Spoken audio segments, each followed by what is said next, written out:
Anyway, the Voodoo Wheel has only lost once this season, so let's see if the Voodoo Wheel will strike again this weekend. And we will make a spin. Second part of qualifying. It spares his teammate. No, it doesn't. Leclerc's gone. Is everything okay on the engine? There are new tweaks and exits. No, it's not. Leclerc is into the pits as the safety car is in this lap, and that looks like the end of the Grand Prix for the man who is...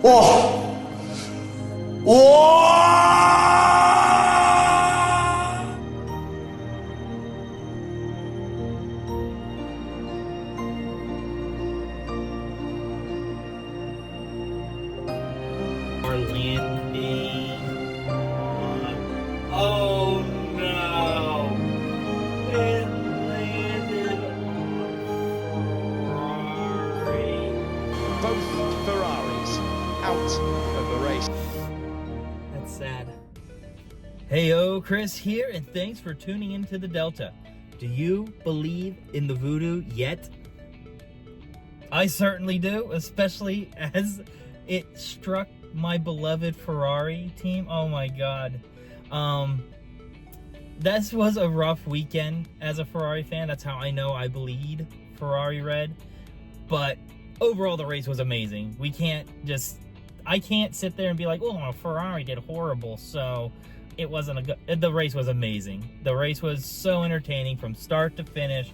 All the safety cars, all the track conditions changing. It was absolutely insane. So we're going to talk about the 5 takeaways of the Canadian Grand Prix, plus a little bonus one at the end. Yeah, first of all, if you like the channel, hit that like button. Helps me out a lot. If you really like it, consider subscribing. It makes me feel amazing every time I get a little boop notification letting me know that someone else subscribed. But we got too much to talk about, so that's enough of that baloney.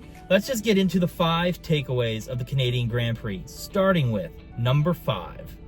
As I said there in the beginning of the video, this was by far the most entertaining race of the year. So much stuff was going on. You had Lando chasing for P1, to only have the safety car crush those dreams of winning. Piastri full sends all the time, sometimes to his own dismay. I think he burns his tires out so much that like he just didn't have anything there at the end, but still had a great race. All things considering, McLaren just did amazing. Definitely ruined my prediction, or my shocker pick prediction of one of them not scoring points. Basically, my predictions video was absolute garbage, and I know nothing, and the voodoo knows more. But yeah, you also have like Williams. They showed up to quali, and they looked really good after the upgrade. Even Logan Sargent showed some pace until, you know, he did Logan Sargent things and crashed. But Albon looked great until Sainz decided to ruin his race. I think Williams had an opportunity for double points with the car they had today, and unfortunately just weren't rewarded for their efforts. And then obviously Ferrari went back to their old form, and I don't know what happened with them. And then you got Alpine scoring double points. Again, my prediction was I think that they're not going to have a good showing, and sure enough, they showed up and both of them got into the points. And then George Russell was not just fighting the McLarens, but he was even fighting his own teammate there at the end of the race to get on the podium. Just chef's kiss. It had everything. It had the rain, and then the dries, and then the wets, and then the Haas team with the X-Wets coming out. Oh, it was just insane. Just if every race could be like that, right? Like if every race could be the Canadian Grand Prix, we would be on the edge of our seats all the time. All those things happened, and I mean, I'm sure each one of those topics deserve their own video. But we're on my lunch break, and I just can't sit there and spend an hour on each one of those topics. But that was the gist of the race. Just total chaos and excitement, and the strategies from the teams. Just great. If you were new to the sport and that's your first race, you'd be hooked. I guarantee it. I ended up watching a 2011 highlights video of the Canadian Grand Prix, And I remember just sitting there going like, this is a race that I would really need. I've never experienced a race like that. I've always experienced this Max Verstappen winning, or if Max Verstappen doesn't win, the other driver is so good that, you know, everything just follows, you know, course. So yeah, that was a really, really good race and makes just the whole season so much more entertaining. Then we'll move on to number 4. And I got Max Verstappen earn the win. I think we sat here after last year, after him winning all the time, and then obviously he won Bahrain this year by a country mile, and we were sitting here just getting Verstappen fatigue. But within the last few races, nothing has come necessarily easy for him. It may look easy because Verstappen is so damn good and such a great car, but that showed, like, in this weekend's race, it showed that it was a team effort on his side, but he was the one that had to control the car in this entire situation. You know, he's the one that's having issues on the curbs, and he's the one that's having to figure out how to defend or push or whatever. And with the field, meaning, you know, McLaren and Ferrari, and now seemingly Mercedes getting closer to the Red Bull standard, Max Verstappen just isn't winning by a country mile. Like, he's working his ass off to win these races. And, you know, like, I don't necessarily get that upset that he wins or will win regularly, if he does win regularly this way, if this is how he has to. If he has to fight and work for these, that will go a long way in people not getting Verstappen fatigue. But now we can move on to number 3. I think we need to pay a little bit more attention to Mercedes. I don't necessarily think that it's because they're now going to make a run for the championship or anything like that. They're pretty far behind. It'd be pretty hard to see a scenario where suddenly they're vying for a championship. But what they can do is get in the way of McLaren and Ferrari or Red Bull in their endeavors to win a championship. You know, if they start stealing some podiums from Ferrari and McLaren, those points will start adding up as the races go on. And I say that because they said that they were going to come in with some upgrades or updates to the car, and I didn't think much of it. I was like, oh, well, we might see a little bit more performance out of them. Who knows what they did? They changed their rear wing, or did something to the front wing, and maybe did something to the floor, you know, stuff like that. Something to give them a little bit more performance. But, you know, Mercedes, McLaren and Ferrari have them, you know, figured out. They're not a threat. And then next thing you know, George Russell tying Max Verstappen in Q3 there in qualifying, and I'm sitting there going, well, oh boy, now we should watch out there. And it did. It showed in the race. They showed that they had some pace. Maybe there was a little bit of luck involved with all the changing of, you know, plans and strategies and pit stops, that type of stuff. But, well, we got to pay attention to them, at least coming up here in Spain, where it's a little bit more of a conventional track. And you have to assume Ferrari will hopefully jump back onto the, you know, right and arrow and get their things figured out. And McLaren should do well in Spain as well. And then obviously Red Bull. And if Mercedes can keep up with them or do better than those 3 teams or one of those 3 teams, they're going to be a thorn in the side of McLaren and Red Bull and Ferrari. So keep an eye on Mercedes. I think that they have come to play finally at this stage in the season. Now we can go on to number 2.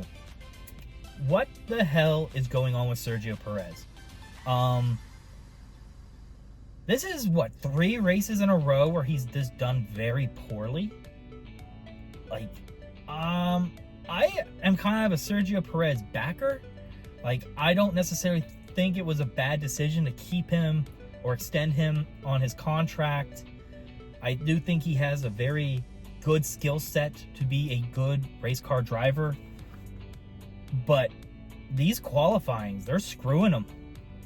Then on top of that, he was like driving a tractor all race in Canada until he lost it into the wall, ruined his rear wing, and he's like miles behind his teammate. Like, you look at the other decent teams, even like Mercedes, like George Russell and Hamilton, the gap is pretty narrow.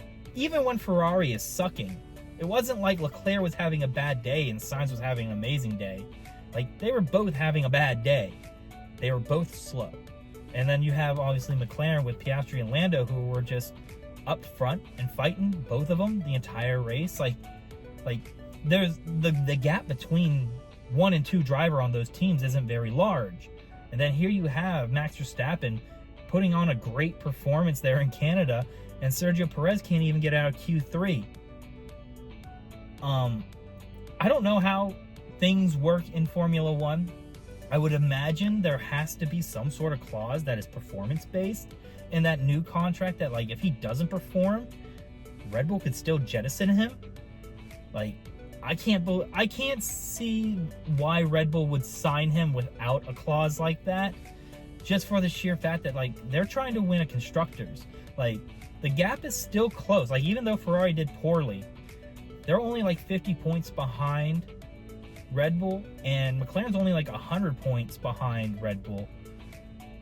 I don't think Max Verstappen can just carry this team on his shoulders like he did last year, because the standings are so tight. You know, if Max Verstappen's winning one race every week and Perez isn't, but you have the McLarens, one making a podium and one getting in 5th or 4th, they're going to slowly start chipping away at that lead. There's still a lot of racing to go, and Perez needs to figure something out, or he's going to be the sole reason why Red Bull loses the constructors. Now we'll move on to number 1, the topic that I've been avoiding this entire video. Ferrari shit the bed. My God, what did they do? How do you go from a double podium in Monaco? How do you go from like Leclerc looking like a savant out there to not getting his power unit figured out? Like, Leclerc's the one figuring it out. He's the one that just shut the car off and turned it back on again. And then what the hell was up with the hard strategy? Oh, let's put on hards. We see rain coming, but we're hoping it misses.